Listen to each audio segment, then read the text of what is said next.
Venus has always been a source of fascination for astronomers.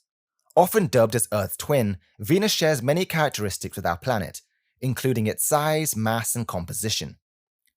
However, the surface of Mars is vastly different: scorching temperatures, crushing atmospheric pressures, and a landscape dominated by volcanic plains and mountains. But recent research has uncovered a surprising similarity between Earth and Venus, one that could change our understanding of both planets. In a brand new study, scientists were focusing on Venus's highland regions, in particular the Ishtar Terra. This is a massive plateau that stands out against the planet's relatively flat landscape. On Earth, similar highlands are typically associated with the planet's oldest continental crust, known as cratons. Could Venus have cratons too? And if so, what does this tell us about its history? I'm your host, MrEarthGuy, and you're listening to Earth SciShow.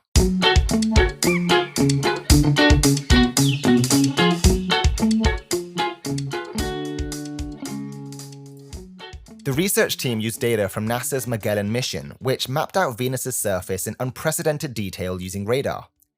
By analyzing the topography and gravity data, scientists have suggested that Ishtar Terra might be analogous to Earth's ancient cratons. These cratons are the stable, ancient cores of continents formed billions of years ago, and have survived the dynamic processes that shape the Earth's surface.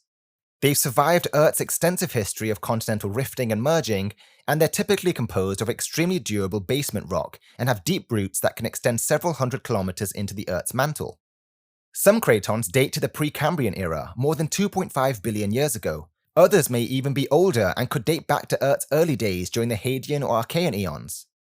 How cratons are formed is still somewhat of a mystery on Earth, but one of the leading theories is they're formed by massive mantle plumes of hot rock rising from the deep mantle, a process that created the first stable landmasses.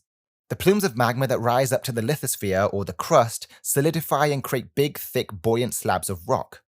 And this new study suggests that a similar process could have occurred on Venus, leading to the formation of Ishtar Terra. These findings challenge our understanding of Venus as a static, unchanging world and hints to a more dynamic geological past. So why does this matter? Well, for one, it suggests that Venus might not have always been as hostile as it is today. If Venus had similar processes to Earth's plate tectonics, it might have once had continents, oceans, and a more temperate climate. Understanding this could provide insights into Earth's own geological history, especially during the early stages when life was just beginning to emerge. But why do the scientists believe that this is how Ishtar Terra formed? Well, Venus doesn't have plate tectonics, or at least no active plate tectonics, but it does have a hot lithosphere. The planet's surface temperature is about 460 degrees Celsius, or 860 degrees Fahrenheit. This heat extends into the lithosphere, which is hotter than Earth's due to Venus's runaway greenhouse effect. The high heat means Venus's lithosphere is probably thinner than Earth's. While Earth's lithosphere can be as thick as 200 kilometers, maybe even thicker, Venus's is only about 50 to 100 kilometers thick. Since it's so much thinner, it's also weaker. The thin, weaker crust makes it easier for these deep plumes to rise up and thicken the crust. This discovery opens up new avenues of research. If Venus had a more Earth-like past, then studying its geology could help us understand how these planets evolve and what conditions might lead to habitability. So now this research is done, what's next?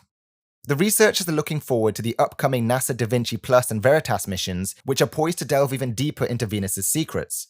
Da Vinci Plus will study the planet's atmosphere and surface composition, while Veritas will map the surface in high resolution, providing data that could confirm whether Venus indeed has cratons like Earth. These missions could revolutionize our understanding of Venus, offering a glimpse into the processes that shape not only our sister planet but also Earth. As we continue to explore our solar system, discoveries like this remind us that the story of Earth is intricately linked with histories of other planets. That's all for today's episode on Earth SciShow. The more we learn about Venus, the more we discover about our own planet. Stay tuned for more fascinating updates from the world of science. You've been listening to Earth SciShow, and I am your host, Mr. Earth Guy. And remember, stay curious.